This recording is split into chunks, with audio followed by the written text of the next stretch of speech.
салом шунавандагони азиз, инҷо студияи марказии радиои муҳоҷир аст. имрӯз 15 майи 2020 сол ва нашри ин соатаи барномаи иттилоотии хабарҳои рӯзро бо таҳаввулоти Тоҷикистон ва ҷаҳон мустақиман манзуратон мегардонем.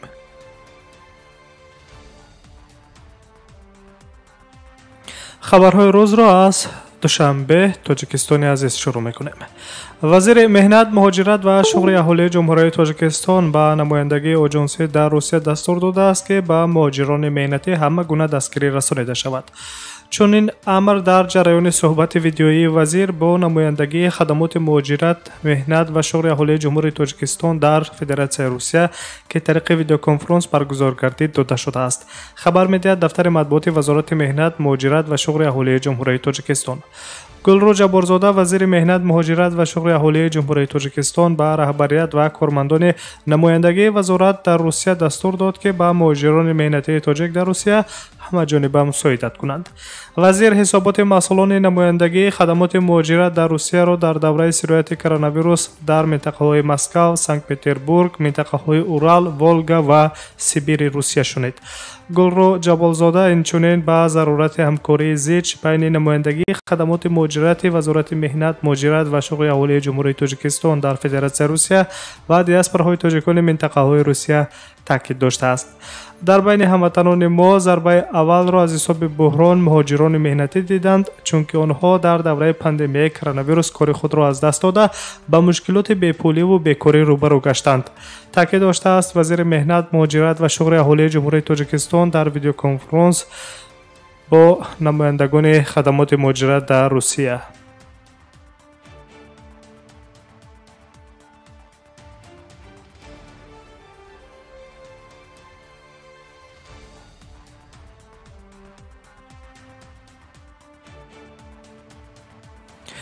шоми 14 май дар чанд минтақаи Тоҷикистон омадани сел ба қайд гирифта шудааст. бино ба иттилои Кумитаи ҳолатҳои фавқулодда ва мудофиаи гражданӣ назди ҳукумати ҷумҳурияи Тоҷикистон, сели дирӯза дар ноҳияи Хуросони вилояти Хатлон муҷиби қурбонии як сокини 55-солаи ҷамоати деҳоти ҳилолии ҳамин ноҳия гардидааст.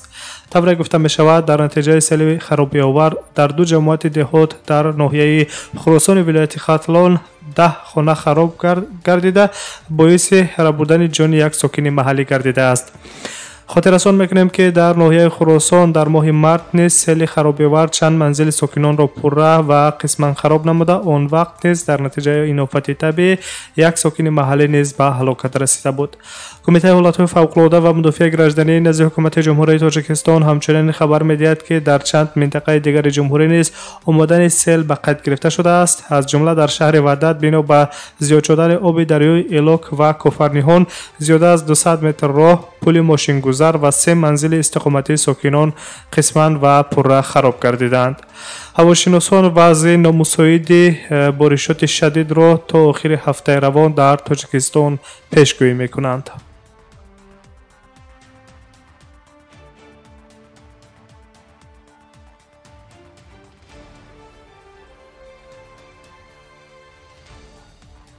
шумо хабарҳои ин соатаи Тоҷикистону ҷаҳонро мустақиман шунида истодаед.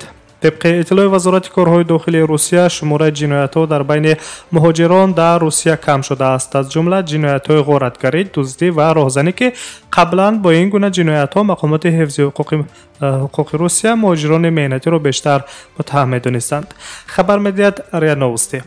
بعضی کارشناسان اظهار نگرانی کردند که چاره‌های محدود کننده در دوره پاندمیای کرونا ویروس می‌تواند شماره جنایت‌های به مثل راهزنی، غارتگری و دزدی را از جانب مهاجران مهنتی زیاد کند، اما این پیشگویی‌های کارشناسان عملی نشد. گفته می‌شود در گزارش. علاوه بر این، شماره جنایت‌هایی که در کوچه و خیابان‌ها، باغ‌ها و مرکزهای استراحتی و فراغتی صادر شده است 7.1% کاهش یافته است. شماره جنایت‌ها در بین شهروندان خارجی 1.2%، از جمله جنایت کشتار 2%، غارتگری 8.1%، جنایت راهزنی 9.4% و دزدی 5.5% در این دوره در روسیه کاهش یافته است. همین طریق وزارت کارهای داخلی روسیه خبر می‌دهد که صادرشوی جنایت‌ها از جانب مهاجران تا چند ماه باز تمایل پست‌شوی دارد.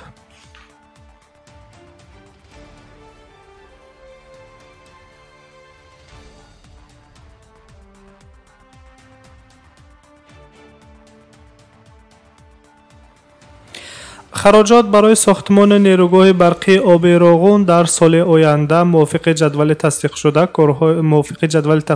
корҳои муҳандисӣ ба нақша гирифта шудааст. طبق جدول تصدیق شده مبلغ‌گذاری عمومی روغن برای سالهای 2020-2022 تقریباً 1.1 میلیارد دلار را تشکیل می‌دهد. قبلا برای ساختمان این انشاءات مبلغ‌گذاری علاوه‌ای از جمله از حساب فروش یورو برندها و فروش تیلو جدا کرده می‌شد. مبلغ‌گذاری سالانه به 5 میلیارد سومانی می‌رسد. سال جاری بنیاد نیروگاه تنها از حساب 2.1 میلیارد سومانی برای این مقصدها پیش بینی شده است. خبر می‌دهد از پلیس با استناد به مسئولان وزارت مالیه جمهوری تاجیکستان. در آغاز سال جاری صندوق بین المللی اسعار گفت که در صورت اجرای طرح روغن کسر بودجه دولتی تاجیکستان در دوره میانه مهلت بلند باقی خواهد ماند که باعث افزایش بی‌ثباتی قرض خواهد شد. اقتصاددانها از مقامات کشور دعوت می‌کنند که از جلب قرض‌های بدون امتیاز خودداری ورزند. در آخر ماه گذشته کارشناسان بانک جهانی گفتند که بنیاد نیروگاه برقی آبی روغن از حساب مبلغ‌های بودجه به ثبات ماکرواقتصادی خطر جدی ایجاد می‌کند و باعث افزایش خراجات اجتماعی می‌گردد. طبق معلومات رسمی از آغاز ساختمان نیروگاه برقی آبی روغن تاکنون 28 میلیارد سومانی از تمام منبع‌های مبلغ گذاری صرف گردیده است. دو اگریگات اول نیروگاه حلقه کار میکنند که اگریگات اول آن ماه نوامبر سال 2018 و اگریگات دوم آن در ماه سپتامبر سال 2019 به کار درآورده شده است. عموما در اتاق محرکی نیروگاه برقی آبی روغن نصب کردن 6 اگریگات هیدرولیکی با اقتدار 600 مگاوات به نقشه گرفته شده است. ساختمان پورای نیروگاه تا سال 2033 به اتمام میرسد. طبق معلومات وزارت انرژتیک پس از پرره به کار انداختن این نیروگاه سالانه به حساب میانه نیروگاه روغن زیاده از 17 میلیارد کیلووات ساعت نیروی برق استحصال میکند.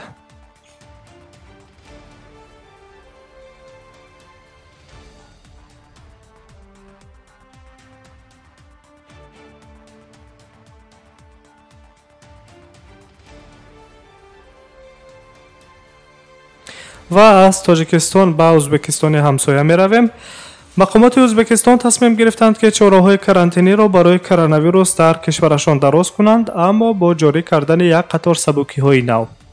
در ازبکستان تا 1 ایون چاره‌های کرانتینی در رابطه با پنجشنبه کرونا ویروس نوع کووید 19 تمدید کرده شد. خبر می‌دهد ستاد جمهوری ازبکستان اومد به مبارزه با ویروس کووید 19. در ازبکستان چاره‌های محدود کننده کرانتینی و اینچنین ترتیب مکمل مبارزه با پنجشنبه سرایت کرونا ویروس تا 1 ایون دراز کرده می شود، ولی در این دوره یک قطار چاره‌های سبک کننده نیز راه اندازی می گردد. گفته می شود در خبر همین طور از امروز 15 می کار باغ‌های فرهنگی فراغتی، آثارخانه‌ها و میدان‌های ورزشی و بازی کودکانه نیز از سر گرفته می شوند. از 18 می این جانب ازبکستان رابطه‌های هوایی و راه آهن را در داخل کشورش قسماً برقرار می‌کند. طبق اطلاع پروازها بین تاشکند، نوقوس و اورگنج در شمال و غرب ازبکستان و اینچنین در جنوب ترمیز، حرکت قطارهای بلندسرعت افراسیاب به سمرقند، نوایی، بخارا، قرشی و قطارها به وادی فرغانه دوباره برقرار کرده می شوند. خاطر رسان میکنیم که شماره عمومی سرایت کرونا ویروس در ازبکستان تا به حالت امروز 15 می سال 2020 به 2652 نفر گفته می شود. از 7 حالت تصدیق شده نو 3 حالت در شهروندانی که از تاجیکستان برگشتند، 4 نفر دیگر در شخصانی که در مؤسسه‌های کرانتینی تحت نظارت بودند پیدا گردیده است. روز پنجشنبه در مجموع 33 حالت نو کووید 19 در ازبکستان به قید گرفته شده است. اگر به آمار عمومی کرونا ویروس در جهان نگریم تا 15 می شماره عمومی آدمان مبتلای کرونا ویروس در جهان از 4 میلیون نفر تا به 4 میلیون و 526 هزار و 905 نفر رسید. در دوام یک روز اخیر افزایش 4916 سرایت نو به قید گرفته شده است. شماره عمومی آدمانی که از کووید 19 شفا یافتند به 1,704,268 نفر رسید.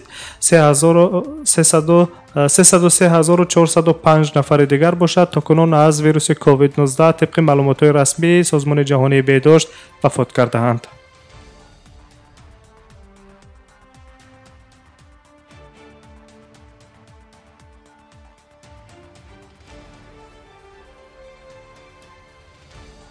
و اکنون از ازبکستان به ترکمنستان می رویم. پرزیدنت ترکمنستان از والدان و نزدیکانش کنار رفته در تنهایی زندگی می کند.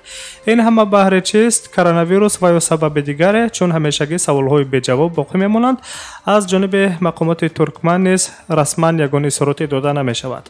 رئیس جمهور این کشور گوربانگولی بردیمحمدوف بیمار نیست، اما تنها تصمیم گرفت که خود را از نزدیکانش کنار بگیرد. خبر می‌دهد رادیوی ازاتلیک. ترکمنستان یکی از چند کشورهای در جهان است که در نبودن ویروس کووید 19 خبر می‌دهد. در این کشور یگانه حالت کرونا ویروس تا به حال به قید گرفته نشده است. البته این معلومات رسمی مقامات ترکمنستان است. طبق اطلاع نشریه برای پرزیدنت ترکمنستان، جهت از نزدیکان خود دور شدن و خود را ایمن نگاه داشتن از کرونا ویروس، برای او در دهه با نام مینیش منزل نو بنیاد کردند.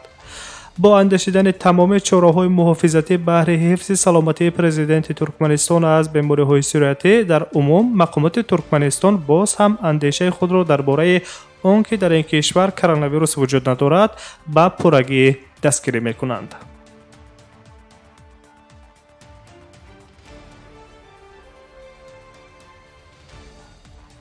خبرهای این ساعته تحولات تاجیکستان و جهان را مستقیما روی موج رادیو موجی شنیدید. با شما استراحت با فراغت و برنامه‌های دیگر رادیو موجی را در روی موج رادیو پیگیری کنید.